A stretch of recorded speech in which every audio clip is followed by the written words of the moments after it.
patent rules changes വന്നിട്ടുണ്ട്. Form 27 and submission of verified English translation of priority documents, which is not in the English language. Now the patent would get the flexibility to file a single Form 27 in respect of a single or multiple related patents. This will ease the compliance burden and boost innovation. Form 27 patentee വേണ്ടിയിട്ട് ഏജൻസിനും submit ചെയ്യാം. Is of doing business എന്നുള്ള തലത്തിലാണ് ഈ change വന്നിട്ടുള്ളത്. ഒരു single ഫോമിൽ തന്നെ പേറ്റന്റിന് വേണ്ടി അപ്ലൈ ചെയ്യാനുള്ള അവസരം ലഭിക്കും. Coastal shipping bill ministry of shipping കൊണ്ടുവന്നിട്ടുണ്ട്. മെർച്ചന്റ് ഷിപ്പിംഗ് ആക്ട് 1958 പ്രകാരമാണ്. The proposed to do away with the requirement of trading license for Indian flag vessels for coastal trade. അപ്പൊ ഇതെന്താ ചെയ്യുന്നത്? നമുക്കറിയാം ഇന്ത്യൻ ഫ്ലാഗ് വെസൽസ് എന്ന് വെച്ചാൽ ഇന്ത്യൻ ഷിപ്സ് അല്ലെ? It is propose to do away with the requirement. Trading licence Indian flag വെസൽസിന് ഒഴിവാക്കാനുള്ള ഒരു അവസരമാണ് ഈ ബില്ല് പ്രപ്പോസ് ചെയ്യുന്നത്. Also integration of coastal maritime transport with inland waterways. Coastal maritime ട്രാൻസ്പോർട്ടും നമ്മുടെ ഇൻലാൻഡിൽ നമ്മുടെ കനാലുകളിലൂടെയുള്ള ജലഗതാഗതവും സംയോജിപ്പിക്കാനുമുള്ള ശ്രമങ്ങൾ ഈ ബില്ലിൽ കൊണ്ടുവരുന്നു. അതുപോലെ ഒരു national inland shipping and national coastal strategic plan അതും അവര് മുൻപോട്ടേക്ക് കൊണ്ടുവരുന്നു. അടുത്തത് wild life institute of India. അവര് ഒലിവ് റിഡ്ലി സീ ടർട്ടിൽസിനെ കുറിച്ചൊരു സ്റ്റഡി നടത്തുകയാണ്. എനിക്ക് തോന്നുന്നു ഈ വർഷം മിക്കവാറും പ്രിലിമിന് ഒരു ചോദ്യം ഈ ഒലിവ് റിഡ്ലി സീ ടർട്ടിലുമായി ബന്ധപ്പെട്ട് ചോദ്യം വരാൻ സാധ്യത കാണുന്നുണ്ട്. കാരണം UPSC പലപ്പോഴും ചോദിക്കുന്ന കറണ്ട് അഫയേഴ്സ് എന്ന് വെച്ചാൽ ഒരു തവണ വന്ന കറണ്ട് അഫയേഴ്സ് നല്ല ചോദിക്കും. മൾട്ടിപ്പിൾ ടൈംസിൽ ആ കറണ്ട് അഫയേഴ്സ് റിപ്പീറ്റ് ചെയ്തിട്ടുണ്ട്. ഒലിവ് റിഡ്ലി ടർട്ടിൽ ഈ ഒരു വിഷയം എനിക്ക് തോന്നുന്നു കഴിഞ്ഞ വർഷം ഒരു 5 or 6 തവണയെങ്കിലും റിപ്പീറ്റ് ചെയ്തിട്ടുണ്ടാവും. ഇത് ഒലിവ് റിഡ്ലി ടർട്ടിൽ എന്ന് പറയുന്നത് എന്താണ്? Smallest and most abundant sea turtle ആണ് ഇൻ ദ വേൾഡ്. ഏറ്റവും ചെറുതാണ്, ഏറ്റവും കൂടുതലായിട്ട് കാണപ്പെടുന്നതുമാണ്. അപ്പൊ ഇതിന്റെ പ്രത്യേകത എന്താണ്? ഇത് എങ്ങനെയാണ് വരുന്നത്? നിങ്ങൾ ഇത്തവണ വീഡിയോ ഒക്കെ കണ്ടിരുന്നു? ഒലിവ് റിഡ്ലി ടർട്ടിലിന്റെ വീഡിയോ കണ്ടിരുന്നു? ആയിരക്കണക്കിന് എണ്ണമാണ് ഇങ്ങനെ ഒരുമിച്ച് വരുന്നത്. എന്നിട്ട് ഒരുമിച്ചാണ് എന്ത് ചെയ്യുന്നത്? ഒരുമിച്ചാണിത് മുട്ടയിടുന്നത്. അത് പസഫിക്, അറ്റ്ലാന്റിക്, ഇന്ത്യൻ ഓഷ്യൻ, ഇവിടുത്തെ വാം വാട്ടേഴ്സിലാണ്. കെംസ് റിഡ്ലി ടർട്ടിൽ എന്ന് പറയുന്ന ഇവയുടെ ഒരു കസിൻ ടർട്ടിൽ ഉണ്ട്. അവ എന്ത് ചെയ്യും? അവ മാസ് നെസ്റ്റിംഗ്. ഈ മാസ് നെറ്റിങ്ങിന് പറയുന്ന പേര് അരിബാഡ എന്നാണ്. മാസ് നെസ്റ്റിംഗ് എന്ന് വെച്ചാൽ ഒരുമിച്ച് ലക്ഷങ്ങൾ. ഇത്തവണ എനിക്ക് തോന്നുന്നു ബെറ്റർ ഇന്ത്യ ഒക്കെ അതിൻ്റെ ഒരു വീഡിയോ ഇട്ടിട്ടുണ്ടായിരുന്നു. വളരെ രസകരമായിട്ടാണ്.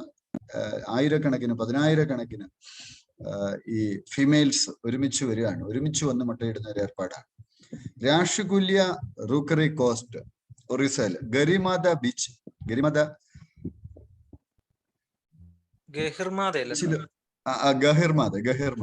ഗഹിർമാത ബീച്ച്, അത് ഡേബി റിവറിനോട് ചേർന്നുള്ളതാണ്. ഇതൊക്കെയാണ് ഒറീസയിലെ പ്രധാനപ്പെട്ട നെസ്റ്റിംഗ് സൈറ്റ്.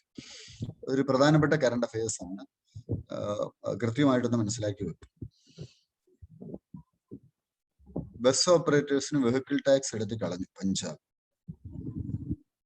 December 31 വരെ സ്കൂൾ ബസ് അല്ലാതെ. നല്ലൊരു കാര്യമാണ് അല്ലേ? മിക്കവാറും കഴിഞ്ഞ ദിവസങ്ങളിലൊക്കെ ട്രാവൽ ചെയ്യുമ്പോൾ വഴിയരികിൽ ഈ ബസ്സുകളെല്ലാം കാട് പിടിച്ച് കിടക്കുന്നതാണ്. അവർക്ക് not able to pay the tax അല്ലേ? അപ്പൊ അങ്ങനെയുള്ള ഒരു സാഹചര്യത്തിൽ അവര് ഗവൺമെന്റ് അതൊരു എടുത്തു മാറ്റി. പവർ സ്കീം, ഈ സ്കീമിന്റെ പേരൊന്ന് നോക്കുക. ഇത് സ്ത്രീകളെ സയൻസ് ആൻഡ് എഞ്ചിനീയറിംഗ് റിസർച്ചിലേക്ക് സപ്പോർട്ട് ചെയ്യുക എന്നുള്ളതാണ് ഉദ്ദേശം. Chardham project, Chardham road project, Supreme Court appointed expert committee has alleged violations of the court orders in the execution of Chardham road project. 2-lane highway. അപ്പൊ ടോപ്പ് കോർട്ട് പറഞ്ഞിരുന്നു 5.5 meter be enforced that it was conformity with the 2018 recommendation of Ministry of Transport and Highways for mountain roads. Chardham road in the 88 kilometer, 889 kilometer length national highway. Badrinath Dham, Kedarnath Dham, Gangotri, Yamunotri. ഇവയൊക്കെ connect ചെയ്യും. കൈലാസ് മാനസരോവർ യാത്രയിലേക്കുള്ള റൂട്ടാണ്.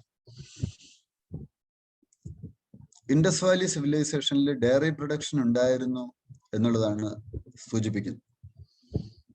2500 BC അതിനുള്ള evidence ലഭിച്ചിട്ടുണ്ട്. അത് evidence ലഭിച്ചത് അവിടുന്ന് കിട്ടിയിരിക്കുന്ന ഈ കളിമൺ പാത്രങ്ങളിൽ നടത്തിയിട്ടുള്ള അനാലിസിസ് ആണ്.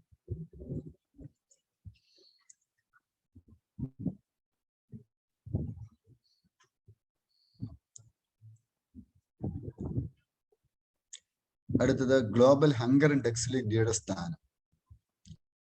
ഗ്ലോബൽ ഹങ്കർ ഇൻഡെക്സിൽ ഇതൊരു പിയർ റിവ്യൂഡ് പബ്ലിക്കേഷൻ ആണ്. Concern worldwide and Welthungerhilfe. It tracks hunger at global, regional and national level. 4 parameters ആണുള്ളത്. Undernourishment, child wasting, child stunting, child mortality. ഇത്രയും കാര്യങ്ങളാണ്.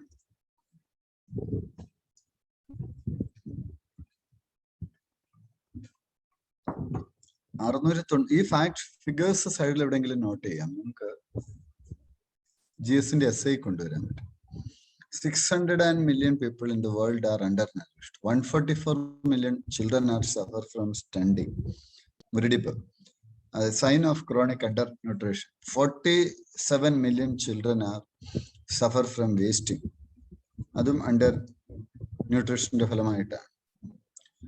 ഇന്ത്യയിൽ 94th പൊസിഷനാണ്. 107 കൺട്രീസിലെ അവസാന തലത്തിലാണ് നമ്മൾ നിൽക്കുന്നത്.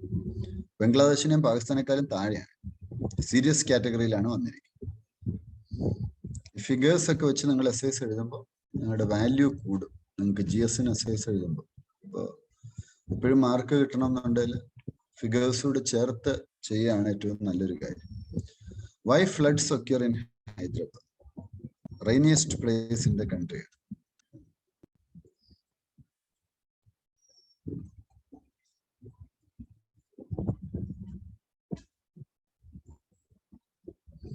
Bodoland poll gets Assam cabinet now. Bodoland Territorial Council election നടക്കുക. 40 സീറ്റിലേക്കാണ് കൗൺസിലിൽ എത്ര സീറ്റാണുള്ളത്? 40 സീറ്റാണുള്ളത്. ഗവർണറുടെ റൂളിലാണ് കൗൺസിൽ ഡിസൊല്യൂട്ട് ചെയ്തത്. എന്താണ് ഈ ഓട്ടോണമസ് ഡിസ്ട്രിക്ട് കൗൺസിൽസ്? ഇതിപ്പോ ഒരു സ്റ്റാറ്റിക് ഏരിയ. ഈ ഓട്ടോണമസ് ഡിസ്ട്രിക്ട് കൗൺസിലിനെ കുറിച്ച് ഇന്ത്യൻ പൊളിറ്റിയുടെ ഏത് ടെക്സ്റ്റ് ബുക്ക് എടുത്താലും ആ ടെക്സ്റ്റ് ബുക്കുകളിലെല്ലാം നിങ്ങൾക്ക് കാണാൻ പറ്റും. അപ്പൊ 6th ഷെഡ്യൂൾ പ്രകാരം 4 സ്റ്റേറ്റ്സിൽ, ഇത് നമ്മൾ നേരത്തെ കണ്ടതാണ് 6th ഷെഡ്യൂൾ അല്ലെ, അത് കഴിഞ്ഞ മാസവും കണ്ടതാണ്. ആസാം, മേഘാലയ, ത്രിപുര, മിസോറാം, അവിടുത്തെ ട്രൈബൽ ഏരിയാസ് അത് they are different from normal scheduled areas. Normal scheduled ഏരിയാസിൽ നിന്ന് ഈ 4 സംസ്ഥാനങ്ങളിൽ അസാം, മേഘാലയ, ത്രിപുര, മിസോറാം ഈ സംസ്ഥാനങ്ങളിലെ ട്രൈബൽ ഏരിയാസ് വ്യത്യസ്തമായി നിൽക്കുന്നവയാണ്. അപ്പോൾ അവിടെ എന്തുണ്ട്? അത് എക്സിക്യൂട്ടീവ് അതോറിറ്റിയുടെ കീഴിലാണ് വരുന്നതെങ്കിൽ സ്റ്റേറ്റിന്റെ അവിടെ ഭരിക്കുന്നത് സെപ്പറേറ്റ് ഡിസ്ട്രിക്ട് കൗൺസിലാണ്. ഡിസ്ട്രിക്ട് കൗൺസിലിലെ മെമ്പേഴ്സിനെ സെപ്പറേറ്റ് എലക്ട് ചെയ്യും. ഡിസ്ട്രിക്ട് കൗൺസില് അത് ഗവർണർക്ക് മോഡിഫൈ ചെയ്യാനുള്ള, ഡിവൈഡ് ചെയ്യാനുള്ള പവറൊക്കെയാണ്.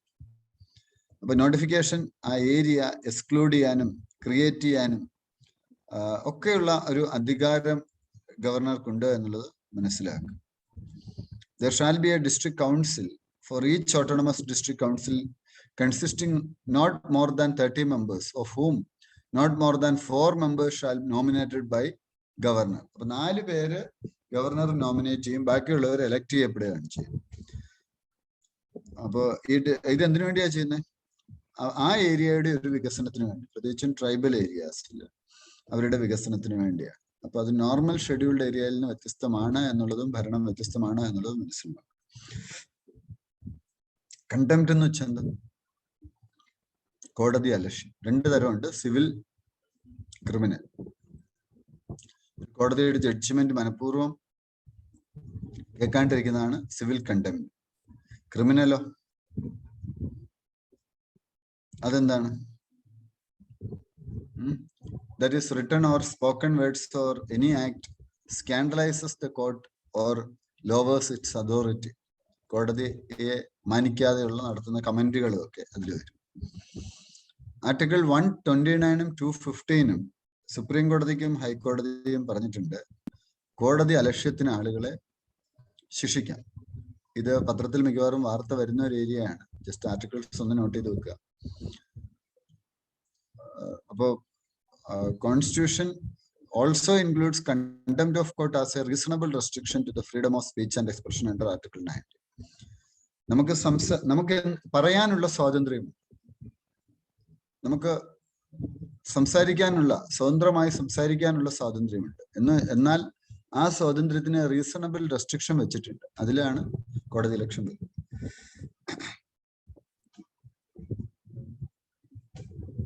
Public places cannot be occupied indefinitely. Shahin bag sit in protest ഉണ്ടായിരുന്നു സിറ്റിസൺഷിപ്പ് ലോയ്ക്കെതിരെ. ഇപ്പൊ ഗവൺമെന്റ് പറഞ്ഞത് പബ്ലിക് പ്ലേസസ് ഇങ്ങനെ വെറുതെ കയറി ഒക്യുപ്പൈ ചെയ്യാൻ പറ്റില്ല എന്നാണ് കോടതിയുടെ വിധി വന്നത്.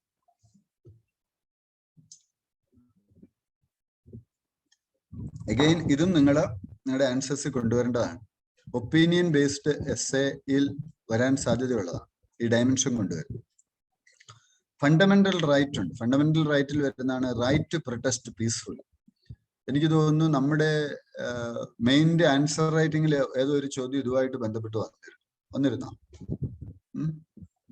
Right to protest. അപ്പൊ നമ്മൾ കൊണ്ടുവരേണ്ട വ്യൂസ് ആണ്. ഉണ്ടോ? Right to protest peacefully is guaranteed by the Constitution of India. Article 19(1)(a) and 19(1)(b) give all citizens the right to freedom of speech and expression and to assemble peacefully and without arms. However, under Article 19(2) and 19(3), the right to freedom of speech is subject to reasonable restrictions. ആ point എവിടെയെങ്കിലും ഒന്ന് not ചെയ്യും. ഈ reasonable restrictions എന്നുള്ള word വളരെ powerful ആണ്. അത് എവിടെയെങ്കിലും നിങ്ങളൊന്ന് നോട്ട് ചെയ്യും. പ്രത്യേകിച്ച് മെയിൻ പോയിന്റ് ഓഫ് വ്യൂവിലായിരിക്കും നിങ്ങൾക്ക് അത് ഗുണകരമാണ്. ഈ പഠിച്ചു പോകുമ്പോൾ തന്നെ തീർത്തു പോകുന്ന ഒരു രീതി എടുത്താൽ തന്നെ നിങ്ങളുടെ പ്രിപ്പറേഷനിൽ ഒരുപാട് സമയം നിങ്ങൾക്ക് ലാഭിക്കാൻ പറ്റും. നമ്മൾ പഠിച്ചു പോകുമ്പോൾ തന്നെ സൈഡിൽ ഒരു നോട്ടൊക്കെ എഴുതി അങ്ങ് പോവുകയാണെങ്കിൽ സമയം ലാഭിക്കാം. State election commission. State election commission article 243K 243ZA ഒക്കെ പ്രകാരം പഞ്ചായത്തിലും മുനിസിപ്പാലിറ്റീസിലും ഇലക്ഷൻ നടത്തേണ്ടത് അവരാണ്. അപ്പോയിന്റ് ചെയ്യുന്ന ആരാണ്? സ്റ്റേറ്റ് ഇലക്ഷൻ കമ്മീഷനുടെ ഗവർണറാണ്.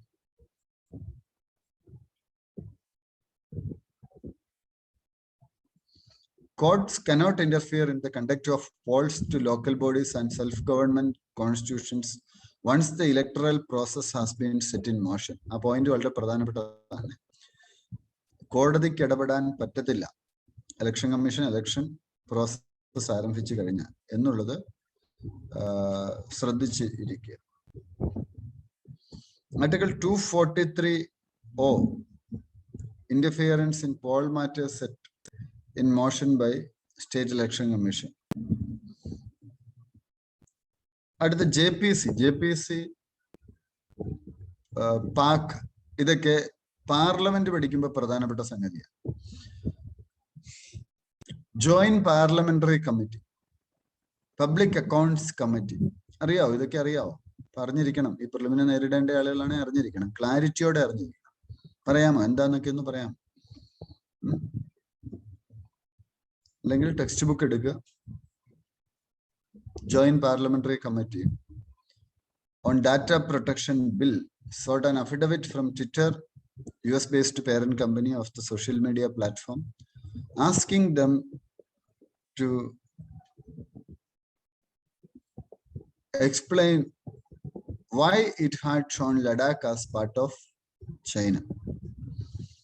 ലഡാക്കിനെ എന്തുകൊണ്ടാണ് ചൈനയുടെ പാർട്ടായിട്ട് കാണിച്ചതെന്ന് joint parliamentary committee on data protection ട്വിറ്ററിന്റെ ഇന്ത്യ ഹെഡ്സിനോട് ചോദിച്ചു. അത് നാഷണൽ ഇന്റഗ്രിറ്റിയെയും സോവറിജിനിറ്റിയെയും ബാധിക്കുന്ന ഒരു കാര്യമാണ്. അതൊരു offence of treason and 7 years വരെ എന്ത് ചെയ്യാം, അത് ഇംപ്രിസൺമെന്റ് വരെ കാരണമാവാം.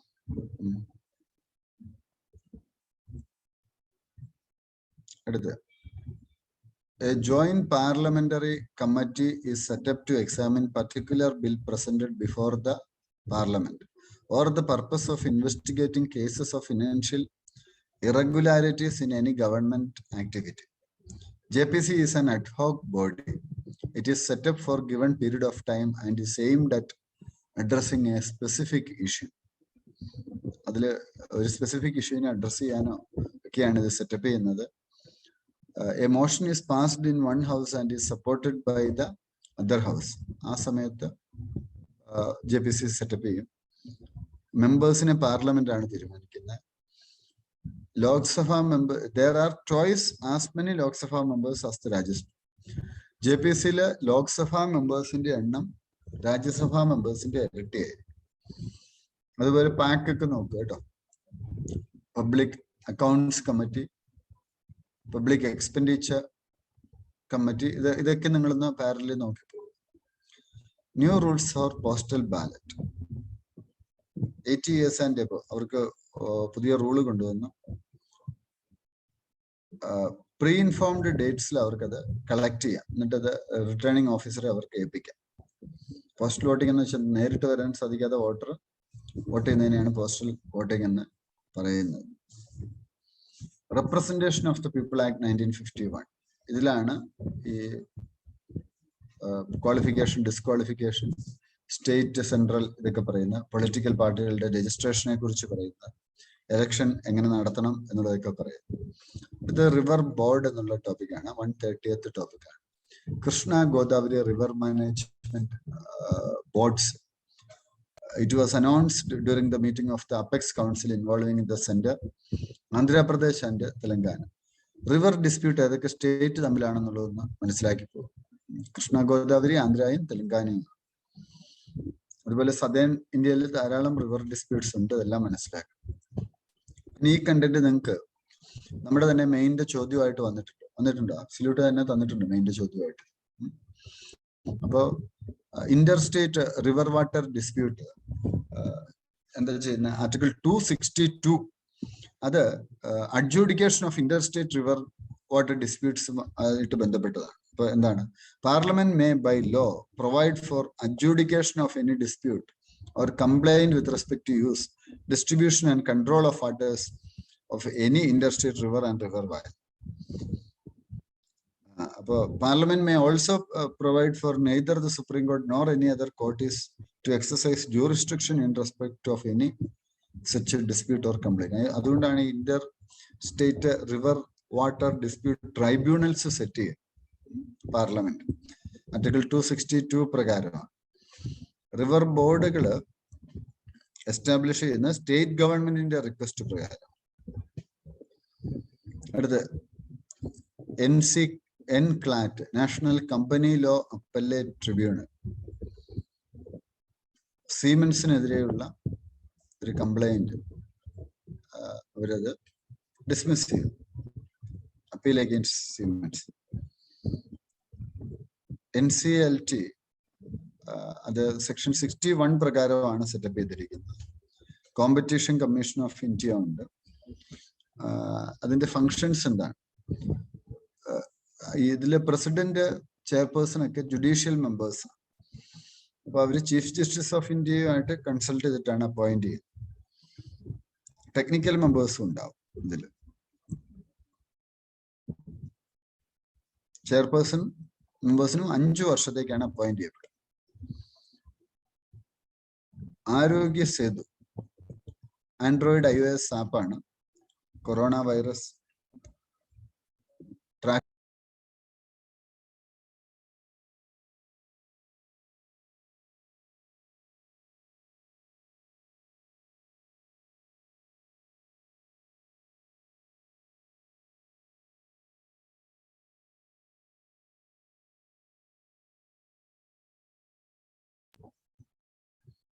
ഓക്കെ. ആരോഗ്യ സേതു, ഇത് ആരോഗ്യ സേതു ആപ്പിന്റെ പ്രത്യേകത എന്താണ്? ഇത് പബ്ലിക് പ്രൈവറ്റ് പാർട്ട്ണർഷിപ്പ് മോഡലിലാണ് കൊണ്ടുവന്നിട്ടുള്ളത്. പ്രധാനപ്പെട്ട ഒരു കറണ്ട് അഫയേഴ്സ് ആണ്. അപ്പോ ഒരു RTI പറഞ്ഞു they do not have any information about the creation of the ആരോഗ്യ സേതു ആപ്ലിക്കേഷൻ ഒരു RTI മറുപടി കൊടുത്തു. അപ്പൊ അതാണ് CIC എന്ന് വെച്ചാൽ എന്താണ്? Central government under the provisions of right to information act, right to information act പ്രകാരമാണ് സെറ്റ് ചെയ്ത്. അപ്പൊ IT മിനിസ്ട്രി പറഞ്ഞൊരു കാര്യം, അവർക്ക് ഇതിനെക്കുറിച്ച് എങ്ങനെയാ സെറ്റ് ചെയ്തതിനെ കുറിച്ച് വലിയൊരു അറിവില്ല എന്നുള്ളത് പറയുകയുണ്ടായി. അപ്പൊ chief information commissioner heads the central information commission. അപ്പൊ നമുക്കറിയാം ചീഫ് ഇൻഫർമേഷൻ കമ്മീഷണർ സ്റ്റേറ്റ് ലെവലിലും ഉണ്ട്, ഇൻഫർമേഷൻ കമ്മീഷണേഴ്സ് ഉണ്ട് സെൻട്രൽ ലെവലിലും. അപ്പോ RTI ആക്ട് വന്നപ്പോ RTI ആക്ട് പ്രകാരം ആവശ്യപ്പെടുന്ന വിവരങ്ങൾ കൊടുക്കാൻ ഗവൺമെന്റ് ബാധ്യസ്ഥരാണ്. സെൻട്രൽ വിജിലൻസ് കമ്മീഷൻ CVC, ഇതും നിങ്ങൾ പൊളിറ്റി പഠിക്കുന്ന സ്റ്റാറ്റിക് പോർഷനാണ്.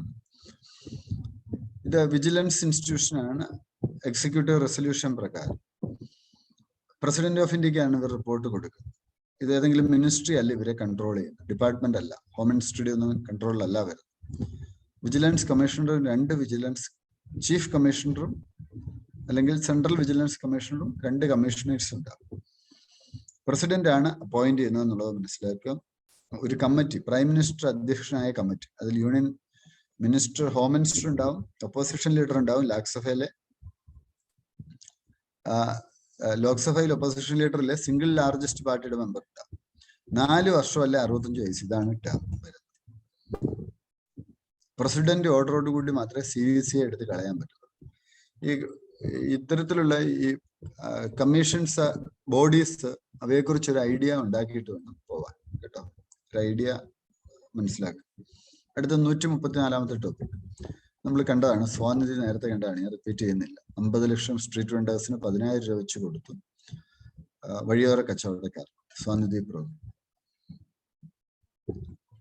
സ്വാമിത്വ സ്കീം, അത് മാപ്പിംഗ് ആണ്, വില്ലേജ് ഏരിയാസ് ചെയ്യാൻ പോവാണ്. എന്നിട്ട് പ്രോപ്പർട്ടി കാർഡ്സ് കൊടുക്കാൻ പോവാണ്. ഇതുകൊണ്ടുള്ള ഗുണം എന്താണ്?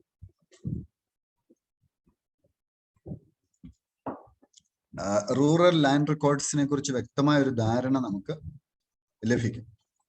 അടുത്ത tech for tribals launch. TRIFED, IIT Kanpur and Chhattisgarh MFP federation ഈ launch tech for tribal initiative. ഇത് ട്രൈഫെഡിന്റെ കൊളാബറേഷനോട് കൂടിയുള്ളതാണ്, സ്മോൾ ആൻഡ് മീഡിയം എന്റർപ്രൈസസിന് വേണ്ടിയിട്ട്. അപ്പം ഈ വൻ ധൻ വികാസ് കേന്ദ്രാസ് സെറ്റ് ചെയ്യും. എന്നിട്ട് ഈ ട്രൈഫെഡ് എന്നുള്ളത് ട്രൈബൽ മാർക്കറ്റിംഗ് ഫെഡറേഷൻ ആണെന്ന് നിങ്ങൾക്കറിയാം. അപ്പൊ ഈ വനത്തിൽ നിന്ന് കളക്ട് ചെയ്യുന്ന സംഗതികളൊക്കെ ഓൺലൈനായിട്ട് സെല് ചെയ്യാനുള്ള ഒരു ശ്രമവും വരും. സരൽ ജീവൻ ഭീമ ടേം ഇൻഷുറൻസ് പ്രൊഡക്റ്റ് ആണ്, ഒരു സ്റ്റാൻഡേർഡ് ടേം ഇൻഷുറൻസ്. അപ്പൊ ഇതിന്റെ പ്രത്യേകത എന്താണ്? It will be A non risk premium plan. എന്ന് വെച്ചാൽ പ്യുവർ റിസ്ക് എന്ന് വെച്ചാൽ ഇതില് മച്യൂരിറ്റി ബെനിഫിറ്റ് പേയ്മെന്റ് ഒന്നും കിട്ടത്തില്ല, മരിച്ചാൽ മാത്രമേ പൈസ കിട്ടൂ. 18 വയസ്സ് മുതൽ 65 വയസ്സ് വരെയുള്ളവർക്ക് ചേരാം. 5 വർഷം മുതൽ 40 വർഷം വരെയാണ് ടേം. സം അഷ്യൂർഡ് മിനിമം 5 ലക്ഷം, മാക്സിമം 25 ലക്ഷം. ഇത് വളരെ ചീപ്പാണ്, ഈ പ്ലാൻ വളരെ ചീപ്പാണ്.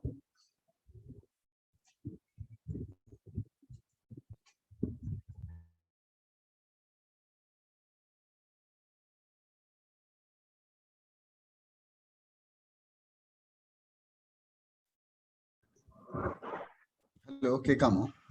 കേൾക്കുന്നുണ്ടോ? കണക്ഷൻ ഒന്ന് കട്ടായി. കേൾക്കുന്നുണ്ടോ? ഹലോ, കേൾക്കാമോ? കേൾക്കാം സർ. ഓക്കെ. അടുത്ത നാർക്കോ ടെസ്റ്റിനെ കുറിച്ചാണ്. Hathras rape and murder family victims family members, അവർക്കിടയിൽ നാർക്കോ ടെസ്റ്റ് നടത്തുക. എന്താണ് ഈ നാർക്കോ ടെസ്റ്റ്? സോഡിയം പെന്റോത്തൻ ഡ്രഗിന്റെ പേര്, ഇഞ്ചക്ഷന്റെ പേര് മനസ്സിലാക്കുക. അത് കുത്തിവെക്കും. അതൊരു ഹിപ്നോട്ടിക് അല്ലെങ്കിൽ സെഡേറ്റഡ് സ്റ്റേറ്റിലാണ്. എന്ത് പറ്റും? ഈ ഡ്രഗ് ട്രൂത്ത് സിറം എന്ന് അറിയപ്പെടുന്ന, പലപ്പോഴും ലാർജ് ഡോസസിലൊക്കെയാണ് അനസ്തേഷ്യയിൽ കൊടുക്കുന്നത്. വേൾഡ് വാർ II ഇന്റലിജൻസ് ഓപ്പറേഷന് വേണ്ടി ഇത് ഉപയോഗിച്ചു, ആളുകളെ കൊണ്ട് സത്യം പറയിപ്പിക്കാൻ. ഇത് പോളിഗ്രാഫ് ടെസ്റ്റിൽ നിന്ന് എങ്ങനെയാണ് വ്യത്യസ്തമായി? അവിടെ നടക്കുന്നത് ഫിസിയോളജിക്കൽ റെസ്പോൺസസ് ആണ് എടുക്കുന്നത്. ഓരോ സിറ്റുവേഷനോട് ഇവരെങ്ങനെ പ്രതികരിക്കുന്നു, കാർഡിയോ കഫ് സെൻസിറ്റീവ് ഇലക്ട്രോഡ്സ് ഒക്കെ അറ്റാച്ച് ചെയ്യും. അപ്പൊ ഹൃദയമിടിപ്പ്, blood pressure, pulse, respiration, set gland activity, ഇതൊക്കെയാണ് എടുക്കുന്നത്. അപ്പൊ ഇവിടെ എന്താ സംഭവിക്കുന്നത്? ഇവിടെ പക്ഷെ സംഭവിക്കുന്നു, അയാളെ ഒരു ഹിപ്നോട്ടിക് അവസ്ഥയിൽ കൊണ്ടുവന്ന് അയാളുടെ സംസാരം റെക്കോർഡ് ചെയ്യുകയാണ് ചെയ്യുന്നത്. തലീസ്മിയ ബാൽ സേവാ യോജന, തലീസ്മിയ പേഷ്യൻസ് ഒരുപാട് പേര് ഇന്ത്യയിലുണ്ട്. Haematopoietic stem cell transportation programme, one time cure opportunity for hemoglobinopathies like thalassemia and sickle cell disease patients who have a matched family donor. തലാസ്മിയ എന്ന് വെച്ചാൽ എന്താണ്? ഇതൊരു ബ്ലഡ് ഡിസോർഡർ ആണ്, ജനറ്റിക് ഡിസോർഡർ. എന്താ സംഭവിക്കുന്നു? ഹീമോഗ്ലോബിൻ അല്ലെങ്കിൽ enough haemoglobin found in red blood cells കാണാൻ പറ്റത്തില്ല. അപ്പൊ അനീമിയയ്ക്ക് കാരണമാണ്. ബ്ലഡ് ട്രാൻസ്ഫ്യൂഷൻസ് അപ്പോൾ സ്ഥിരമായി നടത്തേണ്ടതായിട്ട് വരും. ഇന്ത്യയാണ് ലോകത്തിലെ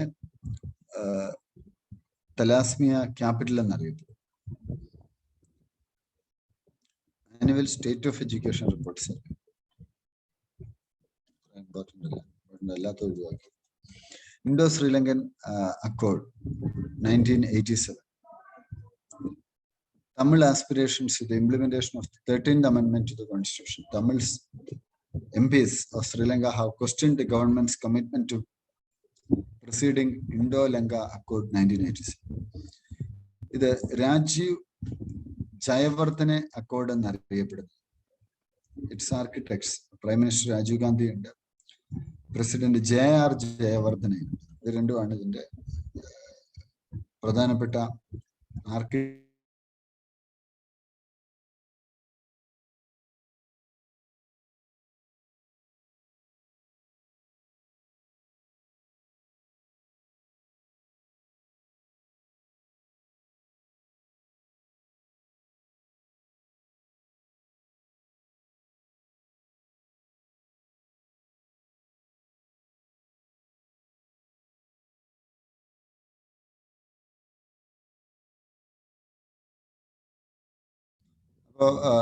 ഈ Indo Sri Lankan അക്കോർഡിന്റെ Indian peace keeping force ശ്രീലങ്കയെ കൊണ്ടുവന്നു. ഈ രാജീവ് ഗാന്ധിനെ എന്തിനാ വകവരുത്തിയതെന്ന് അറിയാം?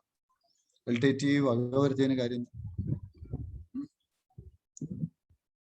അവർ പറയുന്ന ഇന്ത്യൻ പീസ് കീപ്പിംഗ് ഫോഴ്സിനെ ശ്രീലങ്കയിൽ രാജീവ് ഗാന്ധി വിട്ടു എന്നുള്ള പേരൊക്കെ പറഞ്ഞിട്ടാണ് അവർ വകവരുത്തിയത്. രാജീവ് ഗാന്ധിയോട് ഒരു ശത്രുത ഉണ്ടാവാനുള്ള കാര്യം.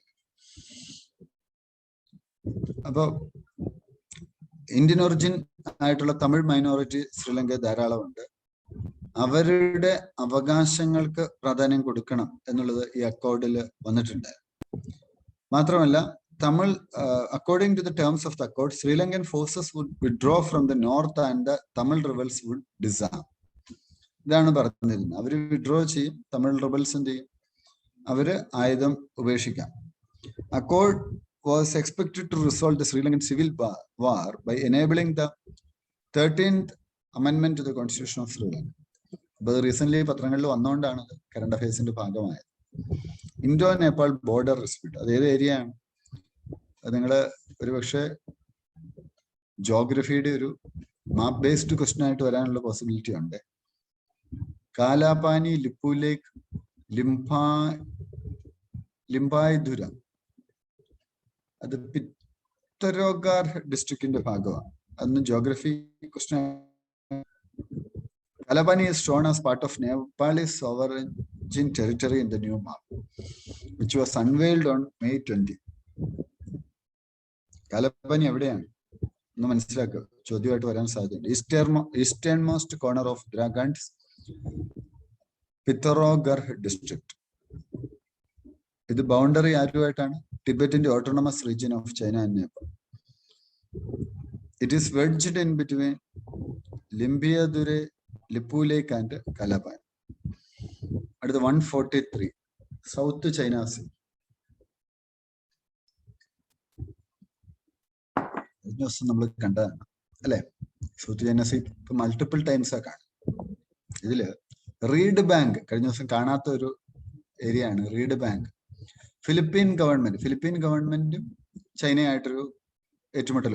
സൗത്ത് ചൈന സീ പല കക്ഷികളുണ്ട്. വിയറ്റ്നാമോ അല്ല ജപ്പാനുമായിട്ടും ഒക്കെ നേരത്തെ പ്രശ്നത്തിട്ടുണ്ട്. അപ്പൊ ഇത് വന്നിരിക്കുന്നത് ഫിലിപ്പീൻസുമായിട്ടാണ്. അപ്പൊ ആ ഏരിയയുടെ പ്രത്യേകത ഓയിൽ എക്സ്പ്ലോറേഷൻ. ഫിലിപ്പീൻ ഗവൺമെന്റ് അവരുടെ എക്സ്ക്ലൂസീവ് എക്കണോമിക് സോണിൽ അത് സ്റ്റാർട്ട് ചെയ്തു. അത് റീഡ് ബാങ്ക് എന്ന് പറയുന്ന പ്രദേശം, അത് ചൈന അവരുടെ പ്രദേശമായിട്ട് ക്ലെയിം ചെയ്യുന്ന ഒരു സ്ഥലമാണ്. It is a dispute over territory and sovereignty over ocean areas and the Paracel Sands Spratleys. അതുപോലെ അതും പ്രധാനപ്പെട്ടതാണ്. ഇതും മിക്കവാറും എനിക്ക് തോന്നുന്നു ഈ വർഷം ഒരു ജോഗ്രഫി ക്വസ്റ്റ്യൻ ആയിട്ട് വരാൻ പോസിബിലിറ്റി ഉണ്ട് കേട്ടോ. പരാസൽ, സ്പാർട്ട്ലീസ് ഒക്കെ. അപ്പം ഈ ഏരിയ ഒക്കെ ഇരു രാജ്യങ്ങളും തമ്മിൽ അവരുടേതാണ് എന്ന് പറയുന്ന സ്ഥലങ്ങളാണ്. അവിടെ സാൻഡ് ബാങ്ക്സ് ഉണ്ട്, റീഫ്സ് ഉണ്ട്. അപ്പൊ ചൈന പറയുന്നത് എന്താണ്? ലാർജസ്റ്റ് പോർഷനും അവരുടേതാണ്. 9 line which stretches hundreds of miles south and east from most of the southerly province of Hainan. Vietnam പറയുന്ന ചൈനയും വിയറ്റ്നാമും തമ്മിലുള്ള ഒരു dispute, saying China had never claimed sovereignty over islands before 1940s. Actively ruled over both the Paracels and Spratleys in 17th century and has the documents to prove it. Vietnam പറയുന്ന Paracels Spratleys, Philippines പറയുന്നുണ്ട്. Both Philippines and China lay claim in the Scarborough Shoal. Huangyan island എന്ന് ചൈനയിൽ അറിയപ്പെടുന്ന സ്ഥലമാണ്. മലേഷ്യയും ബ്രൂണയും തമ്മിൽ അവിടെ പ്രശ്നമാണ്. അവിടെ എന്താണ് പ്രശ്നം? സൗത്ത് ചൈന സീ അവരുടെ എക്കണോമിക് എക്സ്ക്ലൂസീവ് സോണിൽ വരുന്നതാണ്. അപ്പൊ യുണൈറ്റഡ് നേഷൻസിന്റെ convention on the law of the സീയും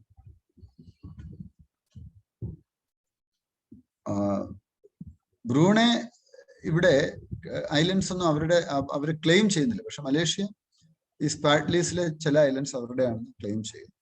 അപ്പൊ ഇത് മൾട്ടി കൺട്രീസ് ഇതിനകത്ത് ഇൻവോൾവ് ആണ്. 1-2 രാജ്യങ്ങളല്ല, പല രാജ്യങ്ങളും ഇൻവോൾവ്. സ്റ്റാർട്ട് എന്ന് വെച്ചാൽ എന്താണ്? ഇതൊന്ന് UPSC ഒരു തവണ ചോദിച്ചിട്ടുണ്ടെന്ന്. നേരത്തെ ഈ അമേരിക്കയും റഷ്യയും തമ്മിലുള്ള ശീതയുദ്ധകാലത്ത് ശീതയുദ്ധം കുറയ്ക്കാൻ വേണ്ടി വന്ന ഒരു ട്രീറ്റിയാണ് സ്റ്റാർട്ട് എന്ന് അറിയപ്പെട്ടത്. അപ്പം രണ്ടുപേരും ന്യൂക്ലിയർ ആം റെഡ്യൂസ് ചെയ്യാമെന്നാണ് പറഞ്ഞത്. ഇപ്പൊ പുതിയൊരു ന്യൂ സ്റ്റാർട്ട് ഡീൽ വന്നിട്ടുണ്ട്. പഴയ replace the treaty of Moscow, SORT, അതിനെ റീപ്ലേസ് ചെയ്തു. സോ ഇരു രാജ്യങ്ങൾക്കും ഇടയിലുള്ള ബന്ധം മെച്ചപ്പെടുത്താനുള്ള ഒരു സംഗതിയാണ്. അടുത്ത Kamath panel report, KV Kamath, നമ്മൾ കണ്ടതാണ്, കഴിഞ്ഞ തവണ കണ്ടതാണ്. അതിനെ കുറിച്ച് റിപ്പോർട്ട് വീണ്ടും പോകുന്നില്ല.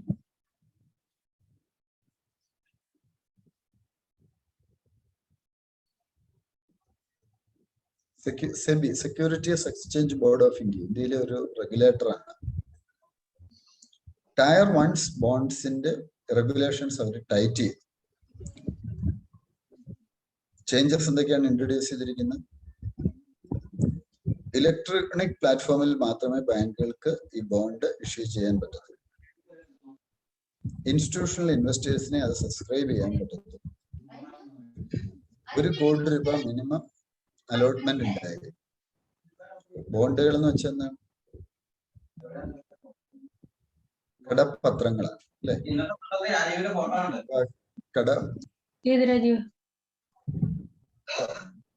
കടപ്പത്രങ്ങള് വാങ്ങാനുള്ള സ്ട്രാറ്റജീസിലാണ് മാറ്റങ്ങൾ വന്നിട്ടുള്ളത്.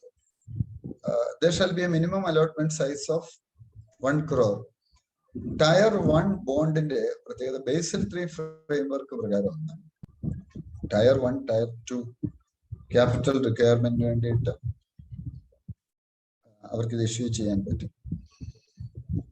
സാധാരണ ബോണ്ടുകളെക്കാൾ ഇവർക്ക് ഇൻട്രസ്റ്റ് റേറ്റ് റിട്ടേൺസ് കൂടുതലായി, മച്യൂരിറ്റി റേറ്റ് ഉണ്ടാകും. ഇഷ്യൂ ചെയ്ത ബാങ്കിന് ഇത് വേണമെങ്കിൽ തിരിച്ചു വിളിക്കാം, ആ പൈസയും പലിശയും കൊടുത്തിട്ട്.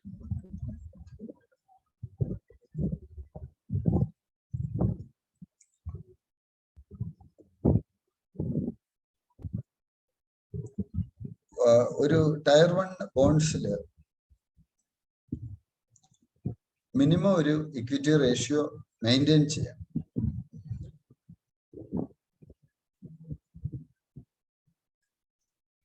കോമൺ ഇക്വിറ്റിയും അഡീഷണൽ ക്യാപിറ്റൽ ഇക്വിറ്റിയും തമ്മിലുള്ള വ്യത്യാസം. ഇക്വിറ്റി എന്ന് വെച്ചാൽ എന്താണ്? സ്റ്റേക്ക്, ഓഹരിക്കാണ് നമ്മൾ ഇക്വിറ്റി എന്ന് പറയുന്നത്. അപ്പൊ ഇവിടെ ഈ അഡീഷണൽ ക്യാപിറ്റൽ ബോണ്ട്സിൽ അത് ഡെപ്റ്റ് ഇൻസ്ട്രുമെന്റ്സ് ആണ്, കടപ്പത്രങ്ങൾ. അതുകൊണ്ട് തന്നെ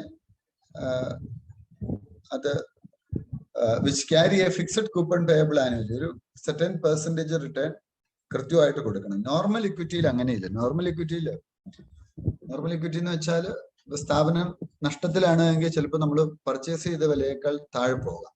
പക്ഷെ ഒരു ബോണ്ട് ആവുമ്പോൾ അവിടെ ഒരു സെർട്ടൻ പെർസെന്റേജ് ഓഫ് റിട്ടേൺ കൊടുത്തേ പറ്റും. Nobel prize for economics, Nobel prize UPSCയുടെ ഒരു ഫേവറേറ്റ് ഏരിയ ആണ്. കഴിഞ്ഞ തവണത്തെ എക്കണോമിക്സിന് കിട്ടിയത് Robert B Wilson, Paul R Milgrom. Option തിയറിയുമായി ബന്ധപ്പെട്ട് ഇത് ചോദ്യമായിട്ട് വരാൻ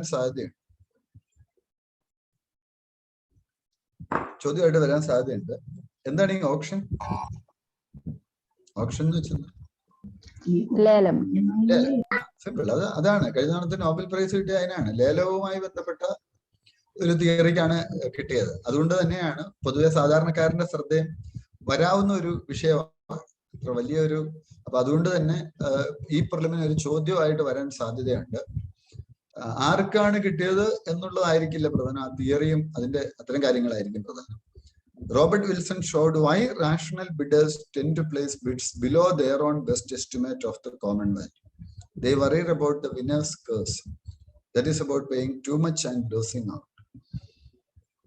Laureate Paul Milgram formulated a more general theory of auctions that not only allows common values but also private values that vary from bidder to bidder. അപ്പോൾ ഇതുകൊണ്ടുള്ള ഗുണം എന്താണ്? ഈ option theory കൊണ്ടുള്ള option rules set ചെയ്യാൻ പറ്റും. Highest bid, uncertainty, ഇവയൊക്കെ മനസ്സിലാക്കാൻ സാധിക്കും. Riksbank prize in economic sciences എന്നാണ് അറിയുന്നത്, ആൽഫ്രഡ് നോബലിന്റെ ഓർമ്മയ്ക്ക് വേണ്ടിയിട്ട്. അതിൽ മനസ്സിലാക്കേണ്ട ഒരു കാര്യം, ഈ എക്കണോമിക്സിന് വേണ്ടിയിട്ടുള്ള നോബൽ പ്രൈസ് പിന്നീടാണ് ആരംഭിച്ചതെന്നുള്ളത് ഓർമ്മ വരണം. ആദ്യ കാലഘട്ടത്തിൽ Nobel awarded 51 times to 84 laureates between 1969 to 2019. Gold മെഡലും ഡിപ്ലോമയും 10 ലക്ഷം കോർണറും കൂടിയാണ് ഇതിലുള്ളതെന്നൂടെ മനസ്സിലാക്കുക. ഓപ്പൺ മാർക്കറ്റ് ഓപ്പറേഷൻ നമ്മൾ നേരത്തെ കണ്ടിട്ടുള്ളതാണ്, ഞാൻ വീണ്ടും റിപ്പീറ്റ് ചെയ്യുന്നില്ല. മാർക്കറ്റിലെ പൈസ, മിതമായ പൈസ പിൻവലിക്കാനും മാർക്കറ്റ് പൈസ ഇല്ലെങ്കിൽ പൈസ ഫ്ലോ, ലിക്വിഡിറ്റി കൊണ്ടുവരാൻ വേണ്ടിയും റിസർവ് ബാങ്ക് നടത്തുന്ന ഏർപ്പാടിനെയാണ് ഓപ്പൺ മാർക്കറ്റ് ഓപ്പറേഷൻ എന്ന് പറയുന്നത്. ആയുഷ്മാൻ സഹകാർ ഇത് റീസെന്റ് സ്കീമാണ്. കോഓപ്പറേറ്റീവ്സിന് ഒരു ഇമ്പോർട്ടൻസ് കൊടുക്കുക. NCDC, കോഓപ്പറേറ്റീവ് ഡെവലപ്മെന്റ് കോർപ്പറേഷനാണ് ഇത് മുൻപിട്ടേക്ക് വരുന്നത്. ടേം ലോൺസ് പ്രോസ്പെക്റ്റീവ് കോഓപ്പറേറ്റീവ്സിന് കൊടുക്കും. രാഷ്ട്രീയ കാമധേനു ആയോഗ്, കാമധേനു ദീപാവലി അഭിയാൻ, കൗഡങ്ങ് അല്ലെങ്കിൽ പഞ്ചഗവ്യ പ്രൊഡക്റ്റ് ദീപാവലിക്ക് കൂടുതലായിട്ട് ഉപയോഗിക്കും, ദിയാസ് ഒക്കെ ഉണ്ടാക്കാൻ വേണ്ടിയിട്ട്. Ministry of fisheries, animal husbandry and dairying, അതിന്റെ കീഴിലാണ് ഇത് വരുന്നത്. രാഷ്ട്രീയ ഗോകുൽ മിഷന്റെ ഭാഗവും കൂടിയാണ്.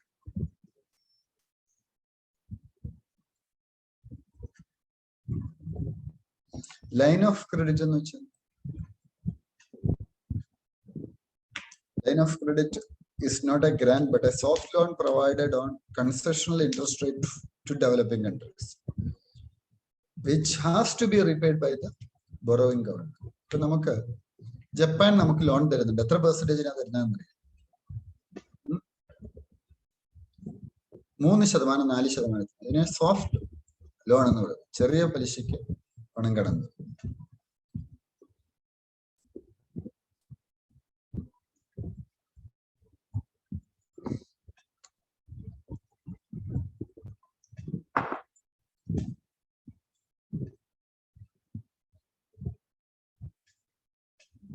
നാച്ചുറൽ ഗ്യാസ് മാർക്കറ്റില് സ്റ്റാൻഡർഡൈസ്ഡ് ഈ ബിഡിങ് ഗവൺമെന്റ് കൊണ്ടുവരും. ഫസ്റ്റ് സീ പ്ലെയിൻ പ്രൊജക്ട്, ഇത് കേരളത്തിൽ വരേണ്ടിയിരുന്ന പ്രൊജക്റ്റ് ആണ് അല്ലെ? ആണോ? നമ്മൾ സീ പ്ലെയിൻ ഒക്കെ വാങ്ങിച്ചു, പക്ഷെ പ്രൊജക്ട് റൺ ചെയ്തില്ല. അത് കേവാഡിയയില് സ്റ്റാച്യു ഓഫ് യൂണിറ്റിയിൽ വന്നിട്ടുണ്ട്. സ്പൈസ് ജെറ്റ് എയർലൈൻസ് ആണ് ഇത് നടത്തുന്നത്. ഇത് ആക്ച്വലി കേരളത്തിലല്ലേ ആദ്യം വന്നത്, പക്ഷേ അതെ അതെ, നമ്മളത് ഫ്രൂട്ട്ഫുൾ ആയില്ല. കേരളത്തിൽ അത് ലോഞ്ച് ചെയ്തില്ല, വാങ്ങിച്ചു. പ്രൈസ് വില കൊടുത്ത് സീ പ്ലെയിൻ ഒക്കെ വാങ്ങിച്ചു എന്ന് തോന്നുന്നു. എന്തായോ പിന്നെ. അപ്പൊ ഇത് കടലിലും കരയിലും ഒരുപോലെ പോകും അല്ലേ സീ പ്ലെയിൻ.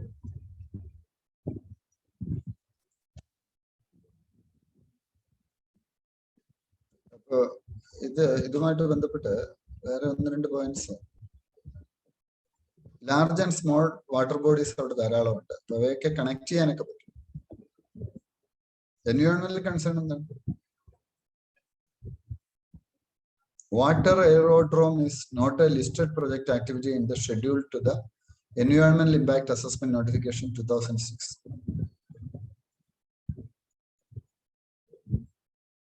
ഒരു ഈ വാട്ടർ എയറോഡ്രോമിന് ഒരു എയർപോർട്ടിൻ്റെ പോലെയുള്ള ഒരു ഇമ്പാക്ട് ചിലപ്പോൾ ഉണ്ടാക്കാം. അത് ഷൂൽ പനേശ്വർ വൈൽഡ് ലൈഫ് സാങ്ച്വറി അഫക്ട് ചെയ്യും. 2.5 കിലോമീറ്റർ ആണ്. ഇത് 2 തരത്തിലാണ് ഈ ഷൂൽ പനേശ്വർ വൈൽഡ് ലൈഫ് സാങ്ച്വറി പ്രാധാന്യം അർഹിക്കുന്നു. ഒന്ന് സ്റ്റാച്യു ഓഫ് യൂണിറ്റി, അതിന് അടുത്തുള്ള വൈൽഡ് ലൈഫ് സാങ്ച്വറി എന്നുള്ള രീതിയിലും പ്രധാനമാണ്. എനിക്ക് തോന്നുന്നു ഏതോ ഒരു അബ്സല്യൂട്ടിന് തന്നെ ക്വസ്റ്റ്യനിൽ ഉണ്ടായിരുന്നു അല്ലെ? നമ്മുടെ തന്നെ പ്രിലിമിന്റെ മോക്ക് ടെസ്റ്റിലോ മറ്റോ ഇത് ഉണ്ടായിരുന്നു.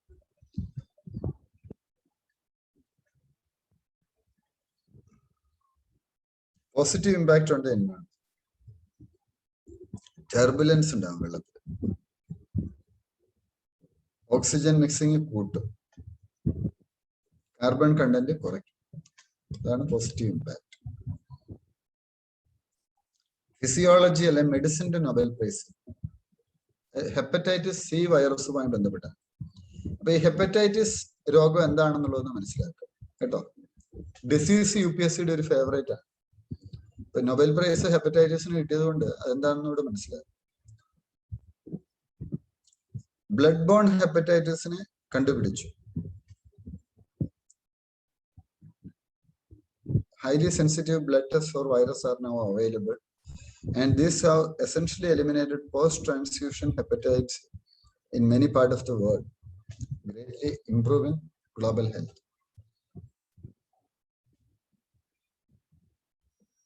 Liver disease ആണ് ഹെപ്പറ്റൈറ്റിസ് സി വൈറസ് ആണ് ഇതിന് കാരണം. ലിവർ ക്യാൻസറിനും ഇതൊരു പ്രധാനപ്പെട്ട കാര്യമാണ്. ഇതൊരു ബ്ലഡ് ബോൺ വൈറസ്. ഇതിനെതിരെ വാക്സിൻസ് ഒന്നും തന്നെ ഇതുവരെ കണ്ടുപിടിച്ചിട്ടില്ല. ഹെപ്പറ്റൈറ്റിസ് സിക്ക് ABCDE ഇങ്ങനെ 5 ടൈപ്പാണ് ഹെപ്പറ്റൈറ്റിസ്. ഹെപ്പറ്റൈറ്റിസ് ബി എങ്ങനെയാ വരും? കൂടുതലായിട്ട് സെറ്റിലൂടെയാണ്, എയർപ്പിലൂടെയാണ്. നൊബേൽ പ്രൈസ് ഇൻ കെമിസ്ട്രി എന്തിനാ കൊടുത്ത്? Genetic scissors. ഇതും ചോദ്യമായിട്ട് വരാം. സയൻസ് ആൻഡ് ടെക്കിലെ ചോദ്യമൊക്കെ ഇവിടുന്നാണ് വരുന്നത്. ഈ ജനറ്റിക് സിസേഴ്സ് എന്താണ് എന്നുള്ളതൊന്ന് മനസ്സിലാക്കുക. CRISPR-Cas9 tool to edit the DNA of animals, plants and microorganisms with the പ്രൊസിഷൻസ്. രണ്ട് സ്ത്രീകൾ ആദ്യമായിട്ടാണ് നഴ്സായിട്ട് പ്രഖ്യാപിക്കപ്പെട്ടത്. Jennifer ഡൂഡെ, Emmanuel ചാർപ്പന്റിയർ. അവരുടെ പേരായിരിക്കില്ല. ഈ ജനറ്റിക് സിസർ എന്താണ് എന്നുള്ളതായിരിക്കാൻ UPSC ചോദിക്കുക. പ്രോബ്ലമാറ്റിക് സീക്വൻസ് കട്ട് ചെയ്ത് മാറ്റുകയാണ് ചെയ്യുന്നത്. ഞാൻ സർക്കിൾ വെഞ്ചേഴ്സ്, മിനിസ്ട്രി ഓഫ് ITയുടെ ഫെലൂഡ ടെസ്റ്റ് എന്ന് വെച്ചാൽ ഇതൊരു പേപ്പർ ബേസ്ഡ് ടെസ്റ്റ് സ്ട്രിപ്പാണ്. ഡയബറ്റിക്സ് ഒക്കെ നമ്മൾ ചെക്ക് ചെയ്യുന്നത് പേപ്പർ ഇട്ട് കൊടുക്കും അല്ലെ, 45 മിനിറ്റിനുള്ളിൽ ടെസ്റ്റ് ചെയ്യും. അതിന്റെ commercial launch drugs controller approve ചെയ്തു. ഇത് വർക്ക് ചെയ്യുന്ന ക്രിസ്പർ ജീൻ എഡിറ്റിംഗ് ടെക്നോളജി ആയിട്ട്. ജീൻ എഡിറ്റിംഗ് കഴിഞ്ഞ വർഷം ചോദ്യമായിട്ടുണ്ടായിരുന്നു. നോക്കുക, ജീൻ എഡിറ്റിംഗ്. പിന്നെ പ്ലസ് ഇപ്പൊ അവാർഡ് കിട്ടിയ നൊബേൽ അവാർഡ്, നൊബേൽ പ്രൈസ് കിട്ടിയത് CRISPR-Cas9 ജനറ്റിക് സിസേഴ്സ്, അതും എഡിറ്റിംഗ് തന്നെയാണ്.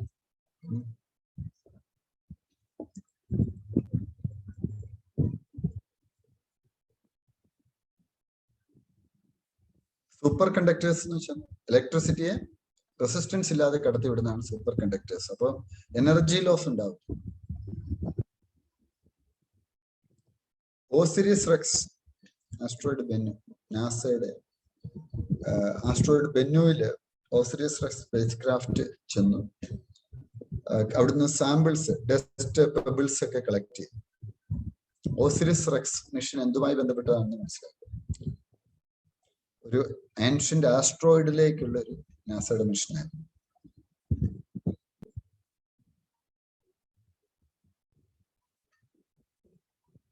Water on the moon. Clavius crater in the moon, southern hemisphere. And it is the first time water has been detected on the sunlit slide. Stratospheric Observatory for Infrared Astronomy. Space rocks carrying small amounts of water could have bombarded the moon. Sun's solar wind could have carried hydrogen, which then reacted with the minerals on the lunar soil to create hydroxyl, which later transformed into water. മുകളിൽ വെള്ളം ഉണ്ടാവാനുള്ള ഒരു possibility എങ്ങനെയാണ് വന്നത്? Sophia എന്ന് വെച്ചാൽ നാസയുടെ stratospheric observatory and for infrared astronomy. ഒരു ജെറ്റ് ലൈനർ ആണ്. 45,000 ഫീറ്റിലൊക്കെ അതിന് പോകാൻ പറ്റും. നാസയും ജർമ്മൻ എയറോസ്പേസ് സെന്ററും കമ്പൈൻഡ് ആയിട്ടാണ് ചെയ്തത്. നൊബേൽ പ്രൈസ് ഇൻ ഫിസിക്സ്, ഇതും പ്രധാനപ്പെട്ടതാണ്. ബ്ലാക്ക് ഹോൾസിനെ മനസ്സിലാക്കുന്നതിനാണ് കിട്ടിയത്. ബ്ലാക്ക് ഹോൾ എന്താണ്? നമ്മൾ നേരത്തെ പലവട്ടം കറണ്ട് അഫയേഴ്സ് കണ്ടിട്ടുള്ളതാണ്. ബ്ലാക്ക് ഹോൾ എന്താന്നുള്ളത് മനസ്സിലാക്കുക. Black hole is formed when stars collapse. നക്ഷത്രങ്ങൾ ചിന്നിച്ചെതറും. Can be defined as a space in universe with the escape of velocity so strong that even light cannot escape. അപ്പോൾ black ഹോൾസിലൂടെ ലൈറ്റിന് പോലും കടന്നു പോകാൻ പറ്റത്തില്ല. അതിന്റെ വെലോസിറ്റി വളരെ സ്ട്രോങ് ആയിരിക്കും. അപ്പൊ ബ്ലാക്ക് ആയിട്ടാണ് കാണപ്പെടുന്നത്. അങ്ങനെയാണ് ബ്ലാക്ക് ഹോൾ എന്നറിയപ്പെടുന്നത്. അതിനെക്കുറിച്ചുള്ള പഠനത്തിനാണ് എന്ത് കിട്ടിയിരിക്കുന്നത്? ഫിസിക്സിലെ നോബൽ പ്രൈസ് കിട്ടിയത്.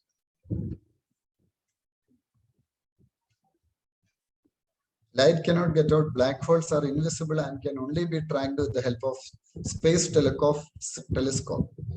Light cannot escape from black holes because the gravity inside the black hole is very strong. ഈ ഗുരുത്വ ആകർഷണം ഉണ്ട്.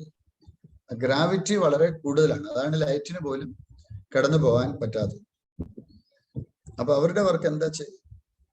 Black hole formation is a robust prediction of the general theory of relativity. അവരത് കണ്ടുപിടിച്ചു കൊണ്ടുവന്നു. പിന്നെ super massive compact object at the centre of our galaxy. This is now known as Sagittarius, a super massive black hole identified. ഫിസിക്സിന്റെ Nobel prize ഇതിനാണ് കിട്ടിയിരിക്കുന്നത്. Holographic image എന്താണ്? ഇതും technology ആയിട്ട്, സയൻസ് ആൻഡ് ടെക്നോളജിയിലെ ചോദ്യങ്ങൾ UPSC കൂടുതലും ചോദിക്കുന്ന സയൻസ് അല്ല. ഏതാ കൂടുതൽ വരുന്നത്? സയൻസ് ആൻഡ് ടെക്നോളജി 2 പാട്ടുണ്ട്. സയൻസ് എന്നൊരു പാട്ട്, ടെക്നോളജി എന്നുള്ള പാട്ട്. ഒരു പ്രിലിമിന് ഒരു 12-14 ചോദ്യമൊക്കെ കിട്ടും ചില വർഷങ്ങളിൽ. ഈ 12-14 ചോദ്യങ്ങളിൽ ചിലപ്പോൾ 8ഉം 9ഉം വരുന്ന പാട്ട് ടെക്നോളജിയാണ്. കഴിഞ്ഞ വർഷം നമ്മൾ ചർച്ച ചെയ്ത ഒരു പ്രധാനപ്പെട്ട ഒരു ഏരിയയാണ് ഹോളോഗ്രാഫിക് ഇമേജിംഗ് എന്നുള്ളത്. ഇതെന്താണെന്നുള്ളത് മനസ്സിലാക്കുക. ഇതെന്താണ് ഹോളോഗ്രാംസ്?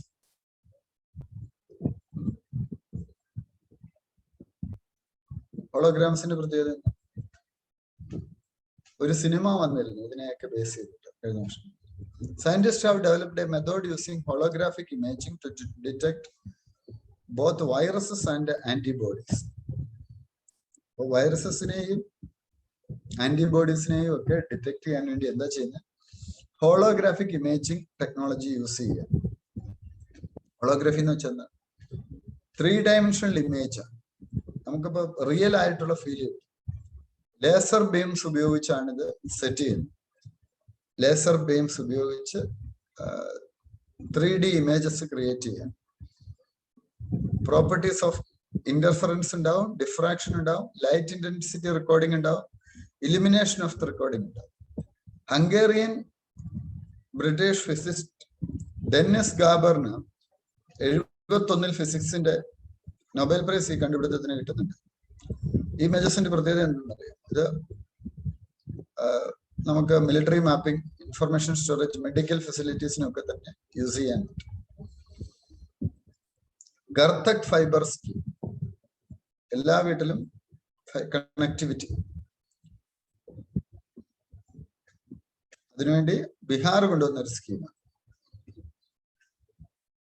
Fibre to the home connections. National super computing mission, department of science and technology. Param Shivay, പരം ശക്തി, പരം ബ്രഹ്മ. അതുപോലെ തന്നെ നമ്മൾ രുദ്ര എന്ന് പറഞ്ഞ സെർവറും ലോഞ്ച് ചെയ്തിട്ടുണ്ട്.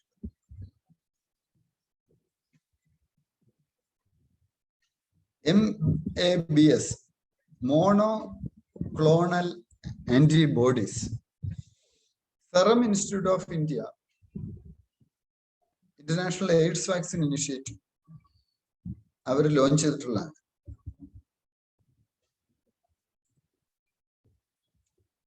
ഇൻഡിജൻ പ്രോഗ്രാം 167ാമത്തെ ടോപ്പിക്കാണ്. Results from extensive computation analysis of the 1029 sequenced genomes from India published recent. ഇതാണ് ഇൻഡിജൻ പ്രൊജക്ട് എന്നറിയപ്പെടുന്നത്. അപ്പൊ ഒരു ജീനോം ഡാറ്റ സെറ്റ് ഡെവലപ്പ് ചെയ്യുക. ജീനോം ഡാറ്റ എന്തിനാണ് ഹെൽപ്ഫുൾ ആവുക?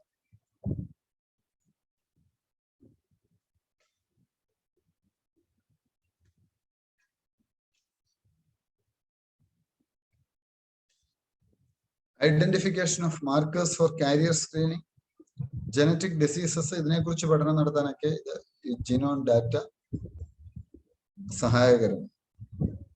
ജീൻ സീക്വൻസിംഗ് എന്ന് വെച്ചാൽ A genome is the DNA or sequence of genes in a cell.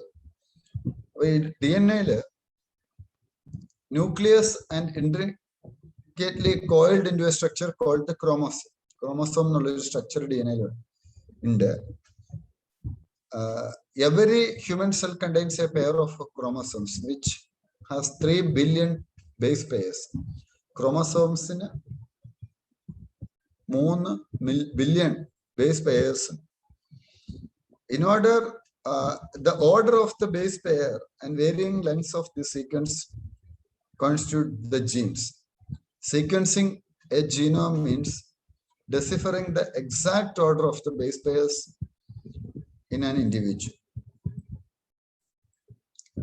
Order, base pairs in order, കൃത്യമായിട്ടും മനസ്സിലാക്കുന്നതിനെയാണ് ജീനോം സീക്വൻസിങ് എന്ന് പറയുന്നത്. സോംബി ഫയേഴ്സ് എന്താണ്? കഴിഞ്ഞ ദിവസം നമ്മൾ കണ്ടതാണ്. ഇത് ആർട്ടിക്കിൽ സംഭവിക്കുന്ന, അവിടെ ടുൻഡ്ര ഫോറസ്റ്റ് ഉണ്ട്. എന്താ സംഭവിക്കുക? a fire that continues to burn underground and then reignites on the surface after a period of time. ഇതെങ്ങനെയാണ് സംഭവിക്കുക? സോംബി ഫയർ പ്രധാനപ്പെട്ടതാണ്. ആർട്ടിക്കില് ഫയർ റെസിസ്റ്റന്റ് ആയിരുന്നു നേരത്തെ, which were formerly fire resistant. Tundra climate ഒക്കെ നിങ്ങൾക്ക് അറിയാം. Tundra north of the Arctic circle is drying up, ഉണങ്ങിപ്പോവുക vegetation. Moss, grass, dark shrubs ഇതൊക്കെ എന്ത് ചെയ്യും? അത് തീപിടുത്തം ഉണ്ടാവും. അപ്പൊ ഈ ഫയേഴ്സ് എന്തിനും കാരണമാകും? Carbon sink into a carbon source and increase in global വാർമിങ്ങിന് ഇത് കാരണമാകുന്നു. 40% of the Amazon rainforest is at tipping point to becoming savanna.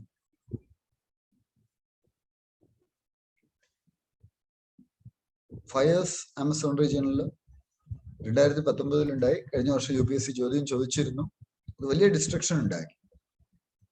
7600 square kilometres. അപ്പോ വൈ ആമസോൺ ഇസ് സിഗ്നിഫിക്കന്റ്? വേൾഡിന് എന്തുകൊണ്ടാണ് ആമസോൺ? അതുപോലെ തന്നെ ഏതാണ്ട് ആമസോൺ ഫോറസ്റ്റ് കവറിന്റെ 17% നഷ്ടപ്പെട്ടു. Amazon rain forest എന്ന് പറയുന്നത് 8 മില്യൺ സ്ക്വയർ കിലോമീറ്റർ ആണ്. ഓസ്ട്രേലിയയേക്കാൾ ലാർജർ ഏരിയ. ബയോഡൈവേഴ്സിറ്റിയുടെ ഒരു സ്പേസ് ആണ്. Global carbon, it helps balance the global carbon budget by absorbing carbon dioxide from the atmosphere and plays a key role in the global water cycle. ഇത് ഒരു main point of വ്യൂവിലുള്ള ഒരു ചോദ്യമായിട്ട് വരാൻ possibility ഉണ്ട്. Global കാർബണെ absorb ചെയ്യും Amazon rain forest. നിങ്ങൾ വായിച്ചിരുന്നു, ഒരു Brazilian കോടീശ്വരന് അയാള് ആമസോൺ റെയിൻ ഫോറസ്റ്റ് വെച്ച് പിടിപ്പിക്കുന്നുണ്ട്, ഏക്കർ കണക്കിന് സ്ഥലം എടുത്തിട്ട്. വായിച്ചിരുന്നു, സോഷ്യൽ മീഡിയയിലൊക്കെ അത് വന്നിരുന്നു, വളരെ സജീവമായിട്ട് വന്നിരുന്നു. പിന്നെ ഗ്ലോബൽ വാട്ടർ സൈക്കിളിന് പ്രധാനം, ക്ലൈമറ്റ് കൺട്രോൾ ചെയ്യാൻ ഇത് പ്രധാനമാണ്. ട്രോപ്പിക്കൽ റെയിൻ ഫോറസ്റ്റ് ആണ്. ഈ അടുത്ത ഒരു പ്രധാനപ്പെട്ട ഏരിയ ഈ ഗോച്ചങ് ലിയോങ്ങിൽ നമുക്ക് പ്രധാനമായിട്ടും പഠിക്കേണ്ട ഒരു ഏരിയ ഈ വേൾഡ് ഫോറസ്റ്റ് അല്ലെങ്കിൽ ക്ലൈമറ്റ്, ഇതൊക്കെ ചോദ്യമായിട്ട് വരുന്നതാണ്. ആ ഏരിയയും കൂടി നോക്കി പോകാം.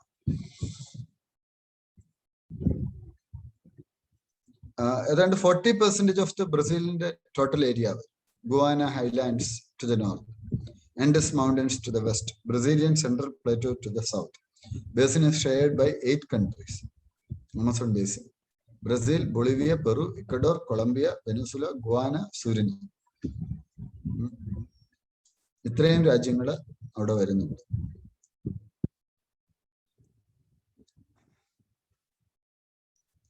എയർ ക്വാളിറ്റി ഇൻഡെക്സ്, പൂവറിലേക്ക് ഡൽഹിയിലെ എയർ ക്വാളിറ്റി പോയിട്ടുണ്ട്. Stockholm convention of pops, persistent organic pollutants. 7 chemicals അതിനെ എന്ത് ചെയ്തു? Ratification listed under the Stockholm Convention on persistent organic pollutants. Ratify chemicals under the Stockholm Convention to Union Ministers of External and Environment, Forest and Climate Change in respect of purpose. ഏതൊക്കെയാണ്? ക്ലോറിഡിയോസിയോൺ, എക്സാബ്രോമിഫീനൈൽ, ഇങ്ങനെ 7 chemicals. ഇതിന്റെ benefit എന്താണ്?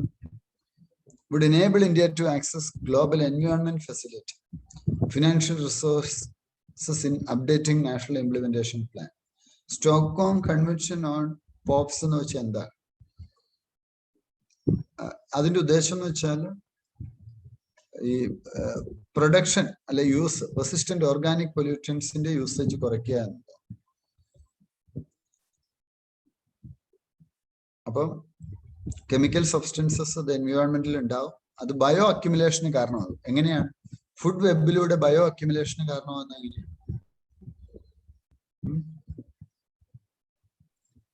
എങ്ങനെയാണ്? Food ഒരു tropic ലെവലിൽ നിന്ന് അടുത്ത tropic ലെവലിൽ എന്ത് ചെയ്യും? ഫസ്റ്റ് ലെവലില് ചിലപ്പോ ഒരു ചെടിയായിരിക്കും ആദ്യം ഇത് അബ്സർവ് ചെയ്യുന്നത്. ചെടിയിൽ നിന്ന് പുൽച്ചാടിയിലേക്ക്. പുൽച്ചാടി ആര് കഴിക്കും? പുൽച്ചാടി തവള കഴിക്കാം, അല്ലെ അത് മനുഷ്യനിലേക്ക് എത്തും ചിലപ്പോൾ, അല്ലെ തിരിച്ച് എന്താണ് നമ്മള് ബയോമാഗ്നിഫിക്കേഷൻ ഡയറക്റ്റും വരാം, അങ്ങനെയും വരാം. പശു കഴിച്ചു, പശുവിൽ നിന്നും മനുഷ്യനിലേക്ക് വരാം, അങ്ങനെയൊക്കെ വരാം അല്ലെ. ഇത് ഫാറ്റി ടിഷ്യൂ ആയിട്ടാണ് ലിവിങ് ആനിമൽസിലും ഹ്യൂമൻ ബീയിങ്സിലും വരുന്നത്. അതിനെ ലിപ്പോഫീലിക് എന്നാണ് പറയുന്നത്. അത് 70,000 ടൈംസ് വരെ മാഗ്നിഫൈ ചെയ്യാം, ബയോമാഗ്നിഫിക്കേഷൻ കേട്ടോ, ഈ fatty tissue.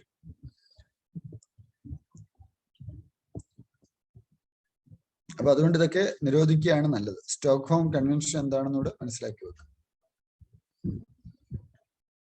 Blue flag beaches നമ്മൾ ഓൾറെഡി കണ്ടതാണ്. 6 ബീച്ച് ഇപ്പൊ ഇന്ത്യ, ഏതൊക്കെയാ ഇവിടെ കിട്ടിയ? കാസർഗോഡ് കർണാടകയിലാണ് കേട്ടോ, കേരളമല്ല. ചിലപ്പോ അങ്ങനെ ചോദിക്കാം. കാസർഗോഡാണ്, മറ്റേ ഗോഡാണ് അല്ലെ.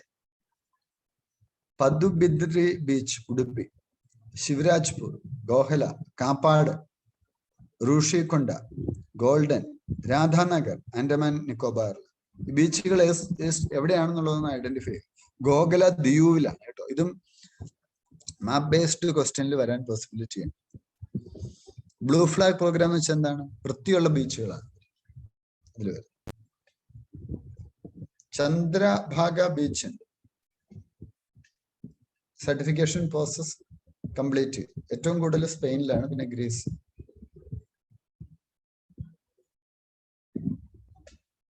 ഇപ്പൊ 50 ബ്ലൂ ഫ്ലാഗ് കൺട്രീസിൽ ഒന്നാണ് ഇന്ത്യ. ഇത് ബീച്ചസിന് മാത്രമല്ല, മരീന, ബോട്ടിംഗ് ടൂറിസം. മരീന എന്ന് വെച്ചാൽ മരീന എന്ന് വെച്ചാൽ ബീച്ചല്ല, ബോട്ടുകൾ കിടക്കും ഇങ്ങനെ നിരനിരയായിട്ട് കിടക്കും. ബീച്ച് മാത്രമല്ല, അതിലും ബ്ലൂ ഫ്ലാഗിൽ വരും. ബ്ലൂ ഫ്ലാഗ് എന്നുള്ളത് ബേസിക്കലി ഒരു ട്രേഡ് മാർക്കാണ്. Kaleshwaram eco clearance violates law. NGT പറഞ്ഞു എൻവയോൺമെന്റൽ ക്ലിയറൻസ് കൊടുത്തു. കാളീശ്വരം ലിഫ്റ്റ് ഇറിഗേഷൻ പ്രൊജക്ട് അത് ലോ വയലേറ്റ് ചെയ്തു എന്നാണ് പറഞ്ഞത്. പ്രൊജക്ട് സ്നോലെപ്പോ ബിഷക് ഡിക്ലറേഷൻ 12 രാജ്യങ്ങൾ വന്നു കൺസർവേഷന് വേണ്ടി. ഇത് പ്രധാനപ്പെട്ടതാണ്, നോട്ട് ചെയ്യുക. ഇതില് പ്രൊജക്ട് സ്നോ ലെപ്പേർഡിൽ വന്നിട്ടുള്ളത് global snow leopard and ecosystem protection programme. India has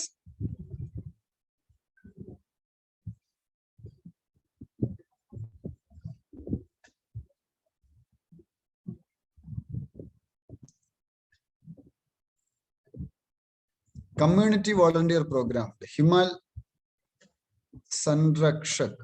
അത് സ്നോ ലെപ്പേർഡിനെ സപ്പോർട്ട് ചെയ്യാൻ വേണ്ടിയിട്ട്. Global snow leopard ecosystem protection പ്രോഗ്രാമിൽ ഇന്ത്യയും മെമ്പറാണ്.